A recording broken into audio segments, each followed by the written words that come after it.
Hi, my name is Ethan Plager. I am a freshman here at the U of M. I'm looking to major in electrical engineering, and this is my individual video for my class 1301, Intro to Computing Systems. So my project is an interactive fire replicating LED display that can be controlled using two buttons that will either toggle our theoretical fire to be brighter or less bright. So let's just kind of get to it. First, I'd like to just kind of go over the setup and the hardware of the system. So I have a nice picture here, and I got this from the Earthshine Arduino manual.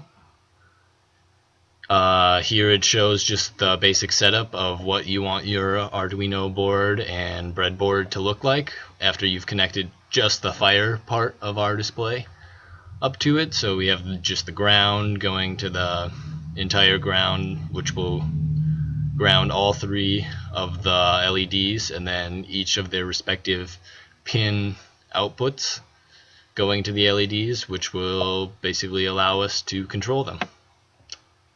The next part is to get your buttons. So you want the yellow and the respective black wire on the other one. I know there's two black wires, but the middle one. So those two will be your pins, and then the rest of them will go to the 5 volts and the ground as well.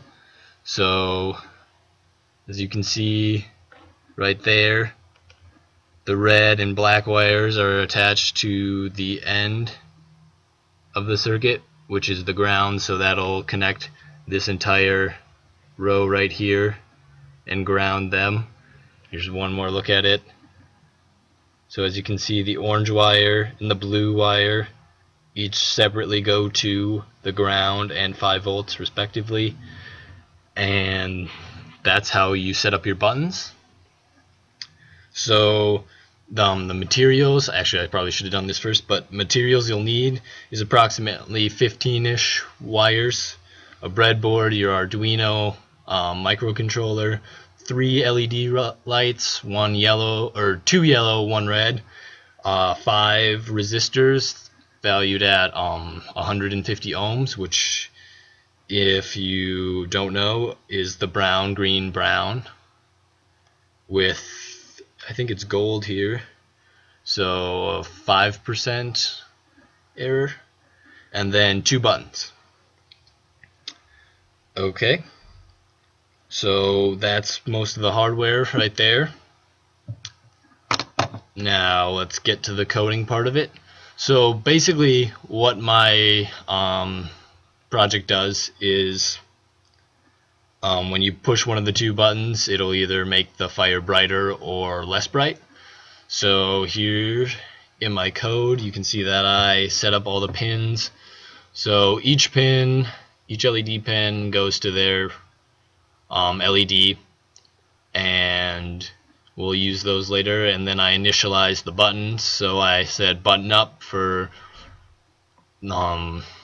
which will make the fake fire basically brighter, and button down for when the button is pushed will make the fire less bright.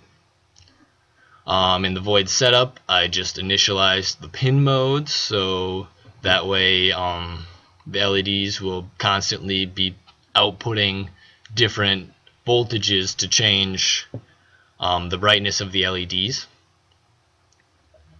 And then in the void loop, so I initialized a temporary variable to 75.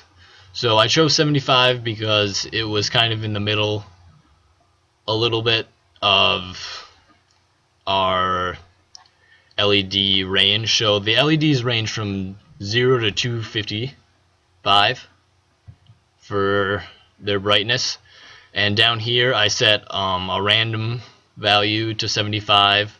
So that is about, that'll give us the flicker effect, which we need for the fire. And so I basically just cut 75 off of 255, and then about halfway was 75, so that's why I set that at 75. And then, so that'll just kind of be the initial medium brightness that will be able to be toggled up or down. And then we have a new variable, int turn up. So that'll turn up, not like the partying turn up, but it'll turn up the fire display and make it brighter. And then int turn down. I realize that these probably aren't the most EE-like variables, seeing as they're semi-used for partying terms, but you know, I can just pretend I have a social life and roll with that. And so I use that for when the button is pushed down. So then I took my two if statements. So basically this if statement says if the digital read reads that the button up is pushed, it'll set turn up to high. And then I'll have the temp variable, which will be added on to a random variable. The temp variable will be boosted by basically 100 units of brightness for our LED lights. And then similarly, I also have an if statement, so if the other button is pushed, the turn down button will read high, and then the temporary variable, which is here and here, will be lowered by 65 units. So then here's the important part, kind of down here. This is where basically all the actions happening after we set up the rest of our things. So we have the analog write statements for each of our 3 LED pins. So we have each of our LED pins has a 75 range for random. So basically between the 0 and 75 of their respective voltage brightness, it'll fluctuate between that, giving us a nice flicker effect because it'll just keep fluctuating. And then adding the constant temporary variable to it will give us the overall kind of higher brightness or lower or in the middle of the spectrum. And then a delay between it is also random, just also kind of giving us an added effect of the fire.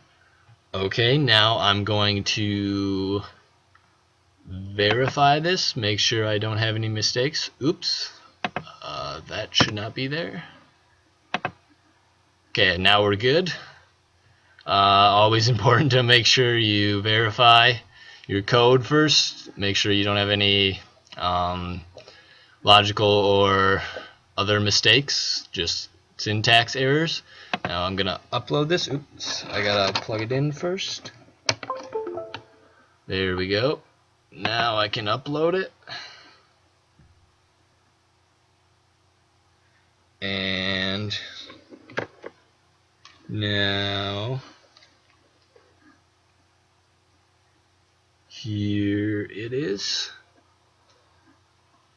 So you can see that they're flickering a little bit. I know it's kind of hard to tell, but then as I push the button down, they get less bright. And then, so there it is again, being pushed down. And now the turn up button, they get much brighter. And the turn down. So basically that's how we do it. You can just turn it down and you can turn it up. Now that's my project, but other additions you could make to this project is one idea I had was integrating a temperature sensor that we use throughout the year. So one way that we should be able to do this, I'm not sure why those P's are there again, but anyway, so we have a temperature sensor in our Arduino kit, and using that you can plug that into the breadboard and set that up to read the temperature values, and then you would be able to substitute the temperature values into these temp variables and basically use that to control your hypothetical or not realistic fire, and use basically the temperature of the air surrounding you and basically either turn up your fire when it gets colder or turn down your fire as it warms up.